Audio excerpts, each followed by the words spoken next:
इस मौके पर समाज से बहिष्कृत पर समाज के ही एक अंग से मिलने का मौका मिला। ऐसी महिलाएं जो ह्यूमन ट्रैफिकिंग, अपहरण या फिर परिचितों या खुद घर वालों के हाथों ही दगा का शिकार हो, दिल्ली के जीबी रोड पर मौजूद कोठों तक पहुंच गई। गीतांजलि बब्बर, जो कटकथा नाम के एनजीओ की संस्थापक है और बीते 15 साल से इस इलाके में समाज सेवा का काम कर रही है, उनसे बातचीत करने का मौका मिला। कुछ ऐसे राज खुले जो मेरी देह को चीर कर आर पार हो गए। इस मुलाकात के दौरान गीतांजलि ने मुझे बताया कि एक सेक्स वर्कर ने एक ही दिन 24 घंटों में 70 क्लाइंट्स को डील किया। ये एक बात मेरे जहन में ऐसी बसी कि मैंने उसकी कहानी को कागज पर उतारने का सोचा।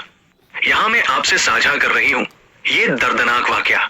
जीबी रोड पर अपनी जिंदगी के 25 साल गुजारने वाली एक सेक्स वर्कर यमुना, बदला हुआ नाम, से बात करने का मौका मिला।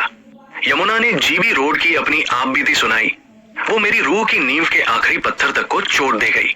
यमुना ने बताया कि यहाँ महिलाओं को अक्सर पूरी तरह नशे में रखा जाता है ताकि वे ज्यादा से ज्यादा कस्टमर्स को ले पाए।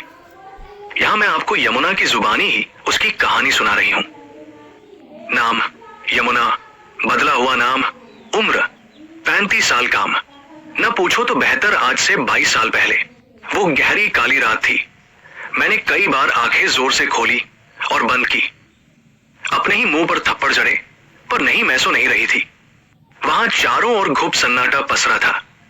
मेरे चारों तरफ खुरदुरी दीवारें एक दूसरे को छूने को बेकरार थी। दीवारों में लगी सीलन दम घोट रही थी। एक घूंट सांस लेने में मेरी सांस रुक रही थी। हल्की दूरी पर झरोखों से छन छन कर एक भयानक फुंकार आ रही थी, मानो पवित्र यमुना में कालिया जहर फैला रहा हो। अंधेरे में जब मैंने बैठने की कोशिश की तो छत से सिर जा लगा और मेरे माथे से खून बहने लगा। कुछ समझ नहीं आ रहा था कि मैं हूं कहां। अजीब की गफ्तल हो रही थी। एक झरोखे से जब झांक कर देखा तो बाहर कुछ 7 बाय 7 फीट का हॉल था। उसमें करीब 20 से 30 औरतें बैठी थी, पर ये क्या वो सभी लगभग निर्वस्त्र ही थी। बदन पर कपड़े की इतनी हल्की परत की हवा के हल्के से झोंके से ही वो गिर जाए, लेकिन चेहरे पर परत दर परत मेकअप। किसी के हाथ में शराब थी तो किसी के हाथ में हुक्का, तो कोई बीड़ी से खुद सुलगा रही थी। मैं घबरा गई और मैंने उस जगह से निकलने के लिए फिर से उठने की कोशिश की, पर ऐसा लग रहा था जैसे मुझे लकवा लगा हो। सिर घूम रहा था और बदन भारी था। मैंने मदद के लिए फिर झरोखों का रुख किया तो देखा कि एक अधेड़ महिला को 4 से 5 आदमियों ने घेर रखा था और वे उसके सीने पर हाथ मार मार कर फुहड़ से ठहाके मार रहे हैं। अधेड़ महिला के हाथों में नोटों का एक बंडल था। किसी बात पर तो वे नाराज लग रही थी कि अचानक उनमें से एक आदमी ने उसके बंडल पर कुछ और नोट रख दिए और वो महिला मुस्कुरा उठी। आड़े तिरछे कदम रखते वो 5 आदमी अब मेरे झरोखे की तरफ आने लगे। मेरी उम्मीद जगी कि शायद ये मुझे यहाँ इस हाल में देख लेंगे और बचा लेंगे। मैंने मन ही मन ऊपर वाले का शुक्र किया और राहत की सांस ली। मुझे लग रहा था कि मुझे कहीं लकवा लगा है और मैं किसी गहरे कुएं में गिर गई हूं। मैंने फिर उन्हें आवाज लगाने की कोशिश की और मेरी सुनकर वे चहक कर तेजी से मेरी तरफ ही आने लगे। मैं सुकून से लेटी थी कि अब मेरी जान बच जाएगी। कुछ ही देर में मैंने देखा मेरे पैरों की तरफ एक हाथ उभरा। उस हाथ में फोन था और उस फोन की टॉर्च ऑन थी। अब जो मैंने देखा उसके बाद मेरी रीढ़ में सिहरन हो गई। रोशनी ने जैसे मेरे अंतर्मन को आंखें दी हों और मेरे दोनों हाथ काट दिए हों। जहां मैं लेटी या यूं कहीं कि पड़ी थी वो कोई कुआं नहीं था, बल्कि ये एक नीची छत वाला घुड़साल परछत्ती जैसा बेहद छोट कमरा था। मेरे चारों तरफ एक एक हाथ के फासले पर दीवारें थी और एक जमीन को छूती छत। पैरों की तरफ इस कमरे का मुंह था। हाँ, मुंह ही था। उसे दरवाजा कहना उचित न होगा क्योंकि उस जगह न कोई चौखट थी न पल्ले। बस 2 सिरों पर कीलों से बंधे नाड़े पर लटकता फटा सा किसी पुरानी साड़ी का टुकड़ा लगा था। फोन की टॉर्च मेरी आंखों में चुभ रही थी कि अचानक उसके पीछे से खून से सनी 2 आंखों ने झांका। उस चेहरे पर वो आंखें ऐसी थी मानो कोयले के एक कोने पर आंच लगाकर सुलगाया जा रहा हो। वो थोड़ा और आगे बढ़ा। मुझे दिखे उसके अफीम और तंबाकू से सने दांत। मैं कुछ समझ पाती इससे पहले ही एक खुरदरा हाथ मेरी पिंडलियों को सहलाता सा महसूस हुआ। जब मैंने नजरें पिंडलियों पर रेंगते उसे हाथ की तरफ फेरी तो मानो किसी ने सहस्त्रों मन लावा मेरे शरीर एक साथ उड़ेल दिया। मैंने देखा मेरे शरीर पर एक भी कपड़ा नहीं था। खुद मैंने अपने आप को आज तक ऐसे न देखा था। और मुझे उस लकवे की हालत में भी पूरे बदन में असहनीय पीड़ा और तड़पन महसूस होने लगी। मैं बस वहां से भाग जाना चाहती थी, किसी तरह से उठकर उस आदमी का मुंह तोड़ देना चाहती थी।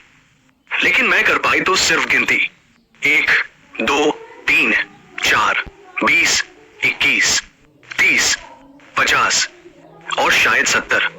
रात भर या जाने दिन भर मुझे तो पहर और समय का अंदाजा भी नहीं था। पूरे 70 बार अफीम, बीड़ी, तंबाकू की बदबू और खुरदुरे हाथ मेरे बदन पर आते जाते रहे। कई हफ्तों तक ये सिलसिला जारी रहा। वो अधेड़ औरत या दूसरी औरतें मुझे बस कुछ नशीला पिलाती और तंबाकू की बदबू और खुरदुरे हाथ सिलसिलेवार चलने शुरू हो जाते। फिर एक दिन ऐसा आया जब मुझे बाहर निकाला गया। जाने क्या पर कुछ तो खिलाया भी गया। मैं जैसे एक जिंदा लाश थी या कि लकवे की ऐसी मरीज जिसमें सिर्फ सांसें बची थी। वो सचमुच बेहद काली रात थी, घनी काली रात, इतनी लंबी कि बरसों से मैं उसके सवेरे का इंतजार कर रही हूं। जाने इस रात के पार कोई सुबह है भी या नहीं। जाने ये मेरे जीवन की आखिरी रात है, क्योंकि इसके बाद मेरे जीवन में कभी सूरज न होगा। आज मैं 35 साल की हो गई हूं। अंधेरा आज भी उतना ही काला लगता है। बस अब झरोखों से रिसने वाले जहर में मेरी दबी सांसों का धुआं भी मिल जाता है और बदले में मैं इन झरोखों से भर लेती हूं उबासी, फफूंदी और सीलन वाली कुछ ताजा सांसें। आज 22 साल बाद कुछ इसी तरह दिन रात गुजारते और 20 से 30 से 70 तक की गिनती करते मैंने उस छोटे कमरे में 22 साल गुजारे। मैं नहीं जानती मैं यहां तक कैसे पहुंची। शायद भूल चुकी हूं अपना पूरा अतीत। मुझे मेरे अतीत के बारे में अगर कुछ याद है तो बस एक नंबर 70 फीट। 70 बार तंबाकू की बदबू, 70 बार खुरदुरे हाथों से खोदा गया मेरा बदन और 70 बार मरने के बाद मेरा ये नया जन्म। नोट, यमुना को उसके पिता ने महज कुछ हजार रुपयों के लिए बेच दिया था। जब वो अपने परिवार में लौटना चाह रही थी तो उन्हें गंदी औरत कहकर बहिष्कृत कर दिया गया। कहते हैं कि औरत ममता की मूरत होती है, लेकिन इतने दर्द से गुजर कर भी जब जीवन में जरा सा नहीं चाहती है तो उसे गंदा करार दे दिया जाता है। दुखद है, लेकिन इस दुख का भी यकीनन कोई अंत होगा और यमुना की रात का सवेरा भी आएगा। यमुना को उसके पिता ने महज कुछ हजार रुपयों के लिए बेच दिया था। जब वो अपने परिवार में लौटना चाह रही थी तो उन्हें गंदी औरत कहकर बहिष्कृत कर दिया गया। कहते हैं कि औरत ममता की मूरत होती है, लेकिन इतने दर्द से गुजर कर भी जब जीवन में जरा सा नहीं चाहती है तो उसे गंदा करार दे दिया जाता है। दुखद है, लेकिन इस दुख का भी यकीनन कोई अंत होगा और यमुना की रात का